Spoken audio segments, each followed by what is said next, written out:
தமிழர்களின் number one choice Tamil matrimony. GT Holidays. GT Holidays, South India's #1 travel brand. Sivan யாரு? சிவன் நம்ம தான் சிவன். நீங்கள் ஒரு சிவன், நான் ஒரு சிவன், உலகமே சிவன். அப்போ நான் உங்களை பார்க்கணும்னா எனக்கு உங்களோட உருவம் தெரியும்னா நமக்கு எது தேவைப்படுது? கண்கள். அந்த கண்களுக்குள்ள ஒரு இடம் இருக்குது தெரியுமா? தன்னை நாடி வருகிறவர்களுக்கு அருள் பாலிக்கிற வரமளிக்கிற ஸ்தானத்தில் இருக்க சிவபெருமான் தவக்கோலத்திலேயே இருக்காரு, கண்களை மூடி இருக்கிறாரு அப்படிங்கும் போது இதுக்கான காரணம் என்ன? நம்ம காந்தாரி எடுத்துக்கலாம். அதுக்கு இன்னொரு உதாரணம், கண்களை கட்டியே இருந்தாங்க. துரியோதனனை படையில் ஜெயிக்க வைக்கிறதுக்கு அந்த கண்களை அவிழ்த்து தன்னுடைய எனர்ஜியை ஃபுல்லாக அந்த உடலில் கொடுக்கும் பொழுது சுவாசத்திற்கும் கண்ணுக்கும் தொடர்பு உண்டு. இது 1, இது 2, இது 3, இது 4, இது 5. இதைத்தான் பிரம்ம முகூர்த்தத்தில் 4லிருந்து அந்த 3லிருந்து ஒரு பெரிய ரகசியமான தத்துவம். நம்ம அது ஆன்மீகமாக கடந்து போகிறோம். நந்தியோட காதில் பேச நம்ம கேட்டது கிடைக்கும். நந்தின்றது நம்ம தான். அந்த காது வழியாக தான் அந்த 3 to 5 பிரம்ம முகூர்த்தத்தில்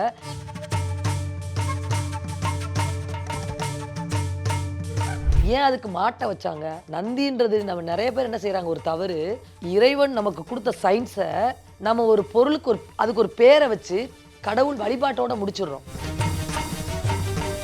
நம்ம எல்லாருமே கோவிலுக்கு போய் அந்த எனர்ஜியை ரிசீவ் பண்ண தான் போகிறோம். ஆனால் அந்த சிலைக்கு நம்ம தவறான ஒரு அபிஷேகங்களை பண்ணி எப்படி அந்த தீர்த்தத்தை நம்ம குடிக்க முடியும்? நம்மளுக்கு நோய் தான் பெருக்கும். ஆதி அனாதியான ஒரு சிவலிங்கத்தை வழிபாடு பண்ணக்கூடிய சித்தர்கள் ஏன் அந்த சிவலிங்க தத்துவத்தில் வழிபட்டாங்கன்னா, அந்த கல்லா இருக்கக்கூடிய சொல்லுவாங்கல்ல, நீ கல்லா இல்லை தெய்வமா அப்படின்னு கேட்குறாங்க. அந்த கல்லுக்கு பவர் இருக்குன்றது அந்த வார்த்தை. கல்லுனா கல்லுன்னு போயிடலாம்ல.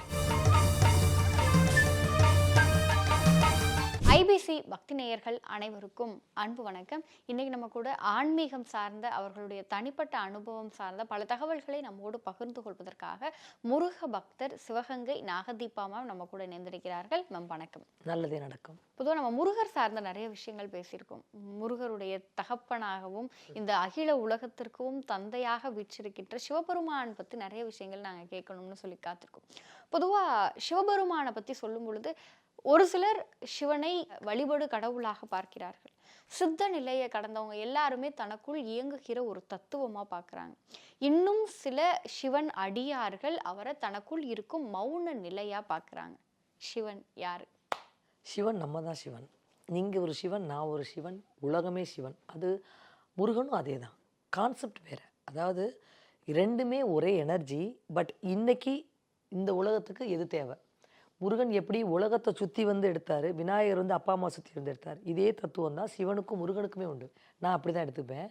ஏன்னா முருக எனர்ஜி சிவனினுடைய அம்சம். சிவன் யார் அப்படின்னா நம்ம உடம்புக்குள்ளே நம்ம உடம்புக்குள்ளே இருந்து தான் சிவனை நம்ம பார்க்கணும். நம்ம உடம்புக்குள்ளே ரத்தமாக இருக்கிறாரு சிவன். நம்ம உடம்புக்குள்ளே சிவப்பு தன்மையாக இருக்கக்கூடியது சிவ தத்துவம். ஆன்ம தத்துவம் தான் சிவன். நம்மளுடைய தாட்ஸ், எண்ணங்கள் தான் சிவம். அதனால தான் அன்பே சிவம் அப்படின்னு சொல்கிறது காரணம். நம்மளுடைய எண்ணங்கள் தான் சிவம். சிவ தத்துவத்துக்குள்ளே நம்ம உடலோட கனெக்ட் பண்ணி பார்த்தோம் அப்படின்னா ரத்தமாக எப்படி இருக்குது? அப்போ எப்படி மேம் ரத்தமாக இருந்தால் அது எப்படி சிவனை நம்ம ரத்தமாக எப்படி வழிபட முடியுமா அப்படின்னா உண்டு. குலதெய்வ வழிபாட்டில் நீங்கள் போய் பார்த்தீங்கன்னா, நீங்கள் கிடா வெட்டி சாமி கும்பிடுவாங்கள்ல, அப்போ என்ன செய்வாங்கன்னா, இன்னும் சில கோயில்களை பார்த்தீங்கன்னா ஆட்டை தன்னுடைய ஆட்டினுடைய முதுகு பூமியில் படுற மாதிரியும் அப்படி ஆடை படுக்க வச்சு நெஞ்சை பொளந்து அந்த உருவம் குடிக்கிறதுன்னு சொல்லுவாங்க. அதுக்கு பேர் என்ன சொல்லுவாங்கன்னா, அந்த ரத்தம் குடிக்கிறதுன்னு சொல்ல மாட்டாங்க. அது பழமையான வார்த்தை தெரியுமா? உருவம் குடிப்பார் எங்கள் தாத்தா அப்படின்வாங்க. உருவம் குடிக்கிறதுன்னு என்னென்னா ரத்தத்துக்கு அப்போ இன்னொரு பேர் என்ன? உருவம். ஆனால் சிவன் யார்? உருவமற்ற அருவுருவமாக இருக்கக்கூடியது. எப்பயுமே ஆப்போசிட்டான வார்த்தை தான் அதுக்கானது. நான் இப்போ நம்ம பேசிகிட்டு இருக்கும்போது சொன்னேன் இல்லையா, நமக்கு எது இல்லையோ அதுக்கான ஆப்போசிட் தான் தத்துவமான ஒரு விஷயத்த. அதைத்தான் சித்தர்கள் மறைமுகமாகவே எல்லாத்தையும் சொல்லுவாங்க. ஏன்னா ஆப்போசிட்டை சொன்னால் அவங்களுக்கு புரியாதுல்ல. அதனால் அவங்களால அதை வெளிப்படையாக சொல்ல முடியாது, உணர முடியும். ஏன்னா ஆப்போசிட்டை எடுத்து தான் சக்ஸஸே பண்ணுவாங்க அந்த சித்த நிலையில் இருக்கவங்க. அப்போது உருவம் கொடுக்குறது அப்படின்றாங்களே, அப்படின்னா என்ன அப்படின்னா, அப்போ நான் உங்களை பார்க்கணும்னா எனக்கு உங்களோட உருவம் தெரியும்னா நமக்கு எது தேவைப்படுது? கண்கள். அந்த கண்களுக்குள்ளே ஒரு இடம் இருக்குது தெரியுமா? சயின்ஸு நம்ம உடம்புக்குள்ள ரத்தம் பாயாத இடம் ஒன்று உண்டு அப்படின்னா கண்ணினுடைய கருவிலியில் அந்த ஒரு ஒரு இது ஒரு ஜவ்வு இருக்குது, அதுக்கு மட்டும்தான் அந்த ரத்தம் பாயாது. ஆனால் நம்ம பார்வைக்கு தேவையான ஒரு விஷயமே, அதாவது விசுவலைசேஷன், உருவத்தை பார்க்கக்கூடியது. உருவத்தை பார்க்கக்கூடியதுக்கு கண்ணு, ஆனால் அந்த ரத்தத்துக்கு பேர் உருவம் குடிக்கிறது. ஆனால் அந்த நம்ம கண்களில் உள்ள ஒரு ஒரு ஒரு ஒரு திரை வந்து ரத்தமே பாயக்கூடிய இடம் இல்லை. அப்போ பார்த்தீங்களா எவ்வளோ இறைவன் எப்படி ஆப்போசிட் கனெக்ஷன் வச்சுருக்கான் அப்படின்னா, அப்போ அதுக்கு காரணம் என்னென்னா, அதனால தான் சிவ தத்துவத்தில் சிவனே கண்களை மூடி இருப்பார். ஏன் அப்படின்னா இது வெளியில் பார்க்கக்கூடிய உருவம். ஏன்னா நாங்களுமே நிறைய இடங்கள்ல பார்த்துருக்கோம். இன்னைக்கு வந்து நிறைய சித்தர்கள் சிவபெருமானை நோக்கி தவத்தில் இருக்காங்க. தவத்தில் இருக்கவங்க கண்களை மூடி அமர்ந்து தவம் செய்யறதுங்கிறது சரி. ஆனால் தன்னை நாடி வருகிறவர்களுக்கு அருள் பாலிக்கிற வரமளிக்கிற ஸ்தானத்தில் இருக்க சிவபெருமான் தவக்கோலத்திலேயே இருக்காரு, கண்களை மூடி இருக்கிறாரு. அப்படிங்கும்போது இதுக்கான காரணம் என்ன? அதுதான் சிவன் வந்து அவர் எப்படி இருக்கிறாரோ, குரு எப்படி இருக்கிறாரோ அப்படி தானே சிஷ்யன் இருக்க முடியும். அப்போது குருவானவர் சரியான முறையில் இருக்கிறாரு, அதை வந்து சிஷ்யன் உணர்ந்துட்டு அதை ஃபாலோ பண்ணும்போது அவன் என்ன கிடைக்கின்றதை அவன் பார்ப்பான். ஏன்னா குரு என்னெல்லாம் பண்ணுறாங்களோ அதெல்லாம் ஃபாலோ பண்ணி செய்கிறது தான் சிஷ்யனோட வேலை. அப்படின்னா அவர் கண்களை முடியிருக்காரு, நம்மளும் கண்களை முடி என்ன தான் கிடைக்குன்னு பார்ப்போம்னு தொடர்ந்து செய்யும் பொழுது தான் அந்த அதிசயத்தை அவங்களால உணர முடியும்.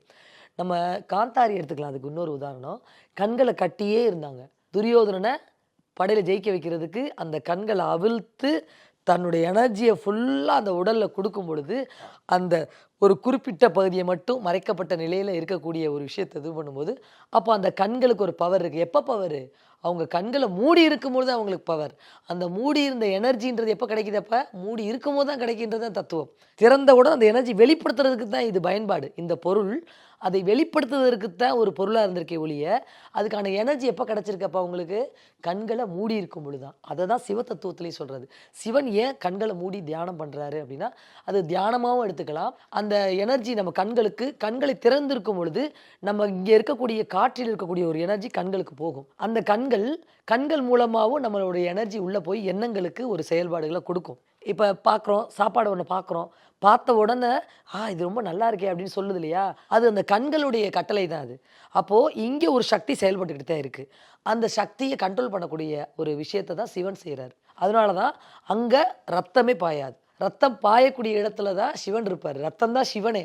ஆனால் அவரே கண்களை மூடி இருக்கிறாருன்னா அதற்கு காரணம் நீங்கள் கண்களை மூடியும் பொழுது தான் நீங்கள் உள்ள உலகத்தை பார்க்க முடியும். கண்டிப்பாக இந்த உலகத்தை நீங்கள் பார்க்கறதுக்கு இந்த கண்கள் இது உங்களுக்கு எல்லா விஷயத்தையும் கொடுக்கும். ஆனால் நீங்கள் கண்களை மூடும் பொழுது தான் உலகத்தை பார்த்து உண்மையானதை எடுக்க முடியும்.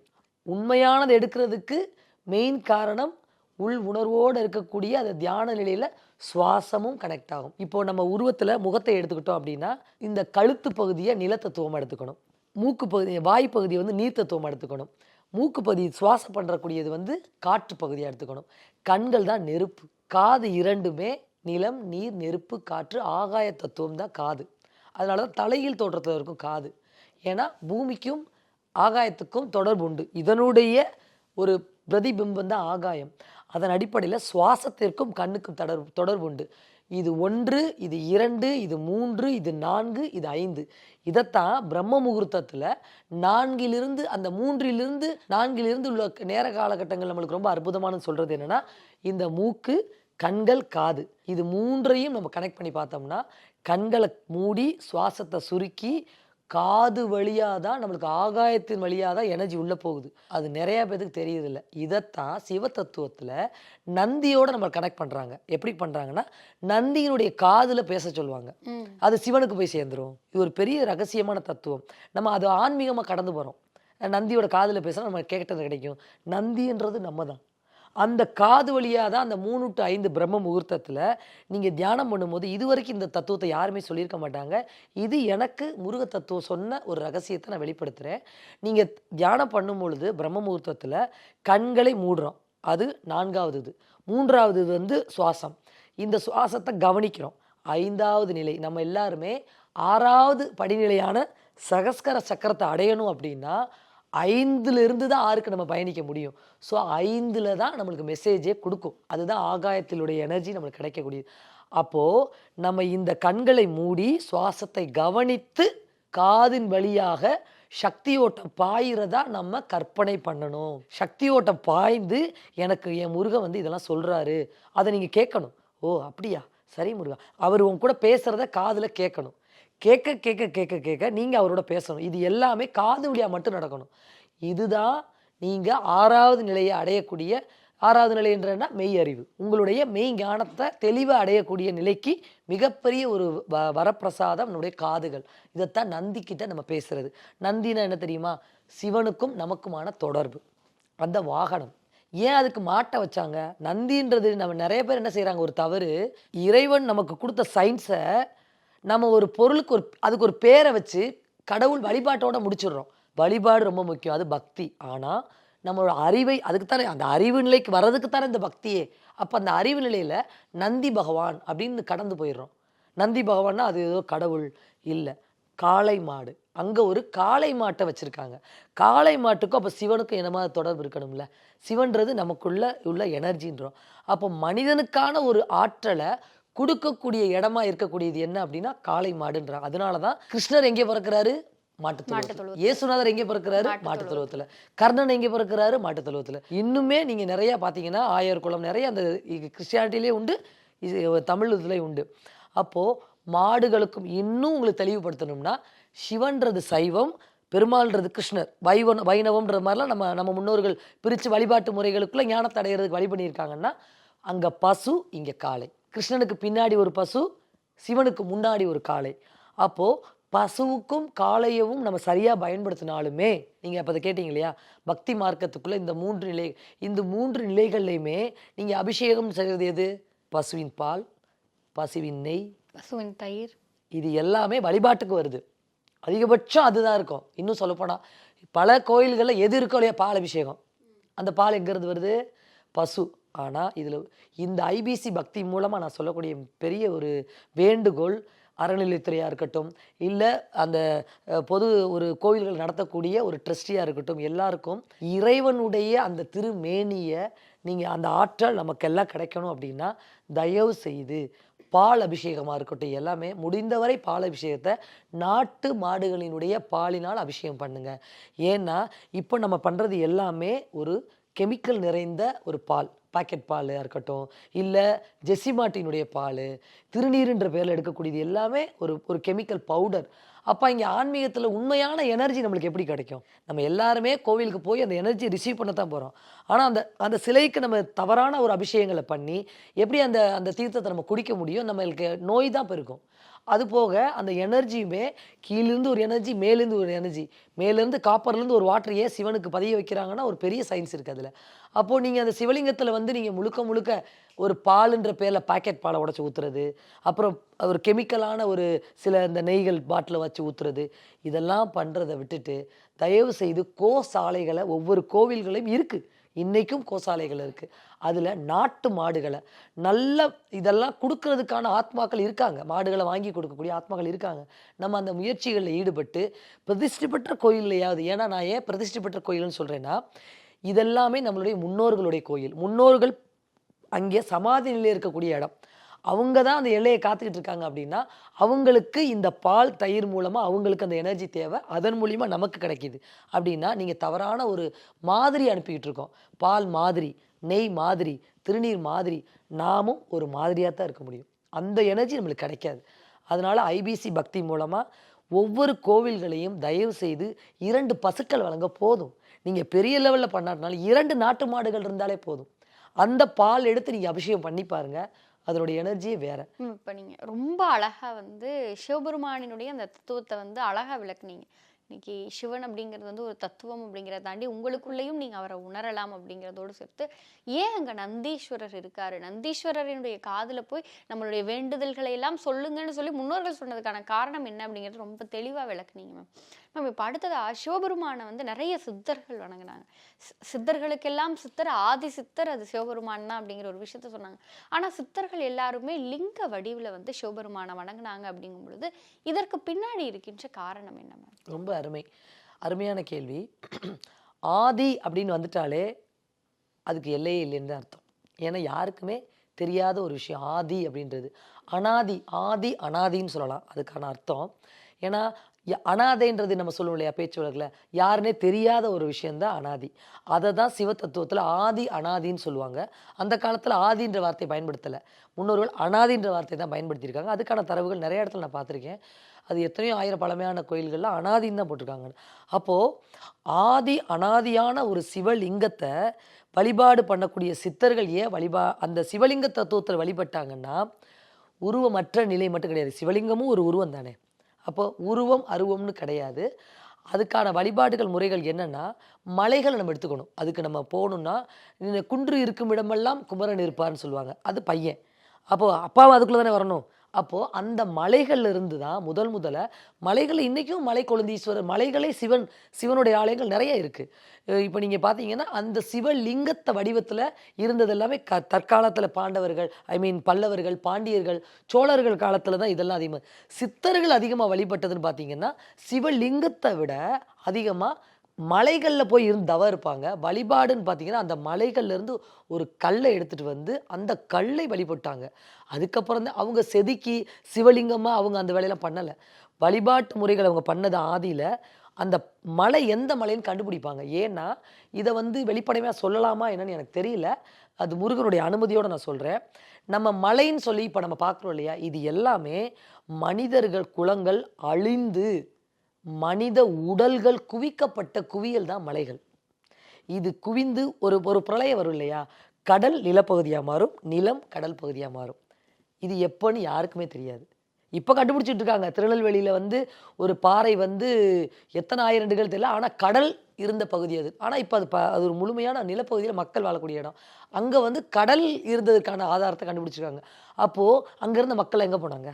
அங்கே இருந்த உடல் சார்ந்த அந்த உடல்கள் சார்ந்த விஷயங்களை எங்கே போனால், ஒரு காலகட்டத்தில் பார்த்தீங்கன்னா ஒரு பெரிய பிரளயம் வந்திருந்து எல்லாமே உலகமே அழியக்கூடிய ஒரு காலகட்டத்தில் உலகம் அழிந்து பிறக்குதுன்றப்போ உடல்கள் குவிக்கப்பட்டு, அதுக்கு இன்னுமே நம்ம உதாரணம் சொல்லலாம்.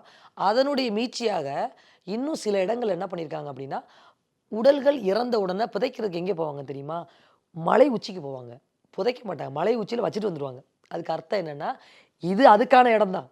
இப்படித்தான் இந்த உடல்கள் குவிக்கப்பட்ட இடம் தான் மலைன்றதை சாட்சியாக வச்சு தான் உடலை கொண்டு போய் மலையில் மட்டும் வச்சுட்டு வந்துடுவாங்க உச்சியில். அது பறவைகள் எடுத்துகிட்டு போகுன்றது இப்போ உள்ள ஐதீகம். ஆனால் அந்த பாறையில் அந்த உடல் ஐக்கியம் ஆயிரும். ஏன்னா அதில் இருக்கிறது அதுதான். அப்போது ஆத்மலிங்கம் இதெல்லாம் சொல்கிறது காரணம் என்னென்னா, மலைகளை குடைந்து குடவரை கோயில் கொண்டு போகிறோம். ஏன் அப்படின்னா அந்த மலை ஃபுல்லுமே அந்த எனர்ஜி தான் இருக்குது. நமக்கான ஆத்ம எனர்ஜி, ஆதி எனர்ஜி. நாம் தான் மீண்டும் மீண்டும் பிறந்து கொண்டு இருக்கிறோம். நாம் தான் மீண்டும் மீண்டும் பிறந்து கொண்டு இருக்கோம்னா நமக்கு எப்போ நினைவு வரும்? நம்ம அப்பா அம்மா என்ன சொல்லுவாங்க, நம்ம அன்னைக்கு பார்த்தோம்ல அந்த இடத்துல அப்படின்னு சொல்லி நினைவூட்டுறாங்கல்ல, அந்த நினைவு தான் இந்த பாறைகள். எனக்கு அந்த நிகழ்வு நடந்துச்சுன்னு ஆரம்பத்தில் சொல்லியிருக்கேன் தெரியுமா?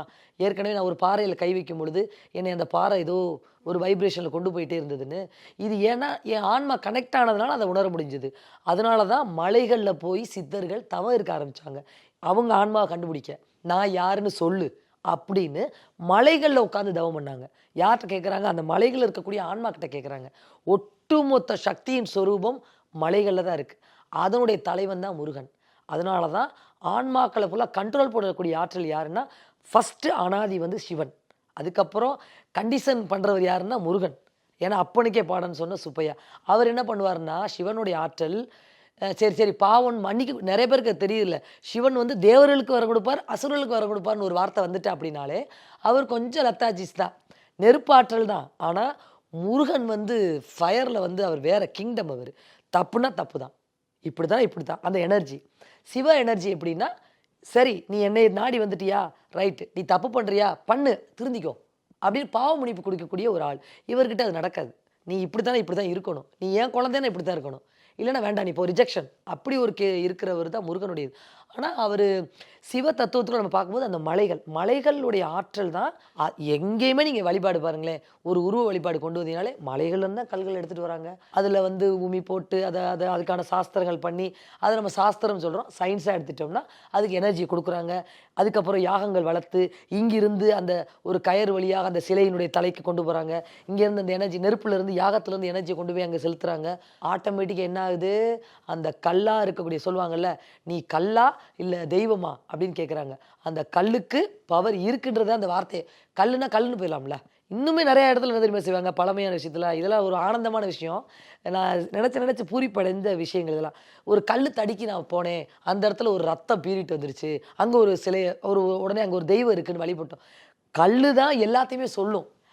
இந்த இடத்துல ஒரு கல் இருந்துச்சு, நான் நடந்து போயிட்டே இருந்தேன், அதை தட்டி விட்டுருச்சு. தட்டி விட்டு நான் விழுந்த இடத்துல தான் அந்த விஷயங்கள்லாம் எனக்கு கிடச்சிச்சு. அப்போ அந்த கல் தட்டி விட்டு, அந்த கல் யார்? அப்போ நம்ம நினைக்கிறோம் கல்லுன்னு. கல் கிடையாது, அது ஒரு பெரிய எனர்ஜி. அந்த எனர்ஜிக்குள்ளே தான் இருக்குது. அது இப்பயும் சொல்லுவாங்கள்ல, மரம் பார்த்தீங்கன்னா ஒரு காலகட்டத்தில் எத்தனை ஆண்டுகள்னு சொல்ல முடியாது, அதை தான் சொல்லல, அனாதி. இறுகி போய் பாறையாக மாறி இருக்கு சயின்ஸ். மரம் இறுகி பாறையாக மாறுது, மனிதன் இறுகி பாறையாக மாற முடியாதா? அப்போது மனித உடல்கள் எல்லாம், மரமாக இருக்கட்டும் மனிதனாக இருக்கட்டும், எல்லாம் ஒரு காலகட்டத்தில் அழிந்து ஒரு குகைகள் வரும்பொழுது, இன்னும் மலைகளில் பாருங்களேன், தண்ணி ஊற்ற வேணாம், எதுவுமே பண்ண வேணாம், ஆனால் மரம் வளர்ந்துட்டு இருக்கும். ஏன்னா அதோட எனர்ஜி தான் அது. அதுவே இறுகி இருந்துச்சு, அதுவே அதோட எனர்ஜி எடுத்துகிட்டு வந்துடுது. ஸோ அதை நீங்கள் கேட்ட கேள்வி என்னென்னா, ஏன் சித்தர்கள் சிவ வழிபாட்டுகளில் அந்த சிவலிங்கத்தை வச்சு வழிபடுறாங்க அப்படின்னா, அவங்க லிங்கத்தை வழிபட்ட காலகட்டங்கள் குறுகிய காலகட்டங்கள். அதற்கு முன்பு மலைகளில் மட்டும்தான் தவம் பண்ணுவாங்க, வழிபாடெலாம் பண்ணலை. அவங்க மலையவே வழிபாடு பண்ணிட்டு இருப்பாங்க. அந்த மலைகள்லேருந்து குறிப்பிட்ட பாறைகளை எடுத்துகிட்டு அவங்க தனியாக அதுக்கான எனர்ஜி அவங்க உணர்ந்ததுக்கப்புறம் அது தனியாக அது கூட எனர்ஜி அவங்க கனெக்ட் ஆகி அப்படித்தான் வழிபட்டாங்களே ஒழிய அவங்க அந்த கற்களை தன் அனுபவம் ஆன்மாவை கனெக்ட் பண்ணிவிட்டு அவங்க சமாதிக்கு போகும் பொழுது இந்த இதை வச்சு என்னுடைய இதில் சமாதியில் வச்சிருங்கன்னு சொல்லிட்டு போவாங்க. ஏன்னா அவங்க அதை ஃபுல்லாக பவர் கொடுத்து எனர்ஜி அதுக்கு கொடுத்துருவாங்க. அவங்க வழிபாடு பண்ணுறது இல்லை, அதுக்கு பேர். அவங்களோட எனர்ஜிக்கு அங்கே உள்ள எனர்ஜியோடு கனெக்ட் பண்ணி அதுக்கு இது பவரும் இதுக்கு அது பவரும் கொடுத்ததுக்கப்புறம் தன் உடலுக்கு மேலே இந்த வழிபாடை பண்ணுங்க அப்படின்னு நிறைய பேர் கொடுத்துட்டு போவாங்க. நிறைய பேர் அது வேறு நிலைகளுக்கு போகும் பொழுது அந்த சிவலிங்கத்தை அப்படியே வச்சுருப்பாங்க. அதை பிறர் எடுத்து சிவன், அவர் வழிபட்ட சிவன் அப்படின்னு சொல்லி வழிபாடு பண்ணுவாங்க. இதில் நிறைய தத்துவங்கள் இருக்குது. அப்படித்தான் வழிபட்டாங்க. மேம், சிவன் சார்ந்த நிறைய தகவல்களை எங்களோட பகிர்ந்துக்கிட்டீங்க மேம். பொதுவாக சிவபெருமானினுடைய தத்துவம் என்ன அப்படிங்கிறதுல துவங்கி சித்தர்கள் ஏன் லிங்க வழிபாட்டை தேர்ந்தெடுத்தாங்க அப்படிங்கிறதையும், நந்தீஸ்வரர் காதில் நம்ம போய் வேண்டுதல்கள் சொல்வதனுடைய ரகசியம் என்ன அப்படிங்கிற மாதிரியான பல தகவல்களை நீங்கள் எங்களோடும் எங்கள் நேயர்களோடும் பகிர்ந்துக்கிட்டீங்க. உங்களுக்கு சிவ ரகசியங்கள் இன்னும் நிறைய தெரிஞ்சிருக்கு, நிறைய உங்கள் மனசுக்குள்ளே கொட்டி கிடக்கு. அடுத்தடுத்து வருகின்ற ஒவ்வொரு நேர்காணல்லையும் அதை சார்ந்த பல விஷயங்களை பேசுவோம். ரொம்ப நன்றி. நல்லதே நடக்கும்.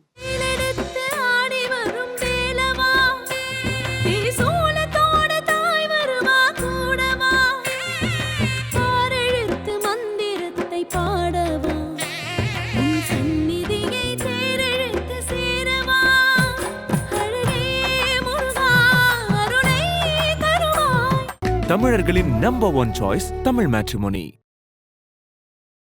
GT Holidays, South India's #1 travel brand.